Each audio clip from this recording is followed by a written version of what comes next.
Prezident İlham Əliyev Bakı şəhərində və Abşeron yarımadasında su təchizatı, yağış və tullantı suları sistemlərinin təkmilləşdirilməsinə dair 2026-2035-ci illər üçün dövlət proqramını təsdiq edib.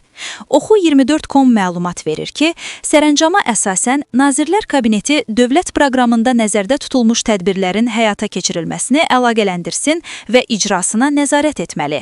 Dövlət proqramında nəzərdə tutulmuş tədbirlərin icra vəziyyəti barədə ildə bir dəfə Azərbaycan Respublikasının prezidentinə məlumat verməli, bu sərəncamdan irəli gələn başqa məsələləri həll etməlidir. Dövlət proqramında nəzərdə tutulmuş tədbirlərin icrasının monitorinqini və qiymətləndirilməsini Azərbaycan Respublikası Nazirlər Kabinetinin sifarişi əsasında İqtisadi İslahatların Təhlili və Kommunikasiya Mərkəzi həyata keçirməlidir. Maliyyə Nazirliyinə və Azərbaycan Respublikasının İqtisadiyyat Nazirliyinə dövlət proqramında nəzərdə tutulmuş tədbirlərin maliyyələşdirilmə mexanizmlərinə uyğun olaraq hər il Azərbaycan Respublikası dövlət büdcəsinin və dövlət investisiya proqramlarının tərtibi prosesində zəruri maliyyə vəsaitinin nəzərdə tutulması, eləcə də digər mənbələrdən vəsaitlərin cəlb olunması istiqamətində müvafiq tədbirlər görmək tapşırılıb.